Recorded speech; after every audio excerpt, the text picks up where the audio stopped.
Thanks for being here today. Can you introduce yourself?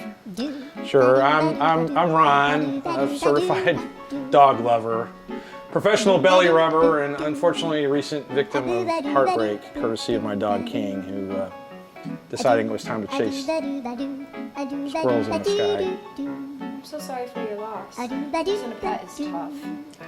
Yeah, absolutely. You know, one day you're living your best life together, and the next you're just standing in your kitchen holding a piece of cheese, realizing that you don't have anyone to beg for it anymore. That's when it really hit me, you know? Who's going to judge me while I'm eating snacks at midnight now, right?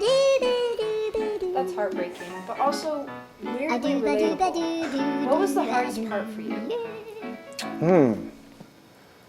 Well, honestly, you know, it was the little things. You know, coming home and not hearing the paws running to the door and not having anyone to blame for my weird noises on, and, you know, of course, that dreaded moment when I instinctively called his name and I get nothing but silence. That's when I knew that this was the saddest moment of my life.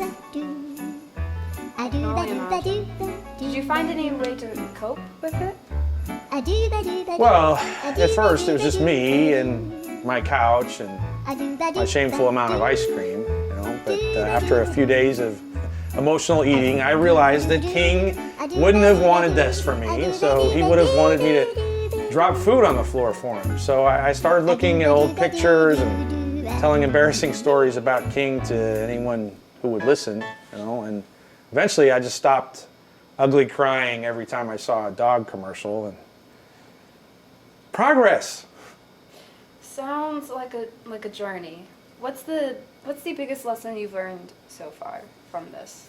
Well, the dogs are basically furry angels, and when they leave, they take a chunk of your heart with them. But somehow they also leave enough love behind to last a lifetime. So. Another thing I've learned is also don't leave a sandwich unattended unless you enjoy disappointment. That is both profound and practical advice. Did you ever consider getting another pet? Well, I did, you know, but I just wasn't sure if I was ready, you know, and so to test the waters, I started accidentally, you know, walking past the local shelter and, you know, just to look, but cut to 3 weeks later, and I'm lying on the floor, covered with puppies, so sobbing, because I can't figure out who needs who more.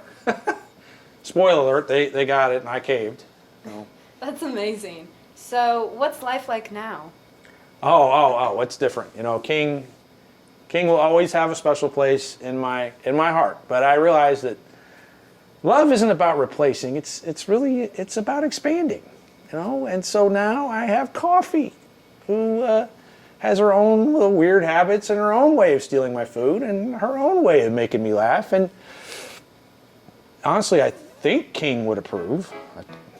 That's beautiful. Any final advice for someone going through a similar loss of sorts? Well, let yourself be sad, but also remember how much joy they brought you, and when you're ready, maybe it's a month or a year, you know, consider sharing that love with another dog who needs it. And advice, also just stock up on lots of tissue, because dog videos, they will hit differently now. Thank you for sharing your story. Your humor and love for King are truly heartwarming. Thank you. Now, if you'll excuse me, I need to go pet a stranger's dog in King's honor. Perfect.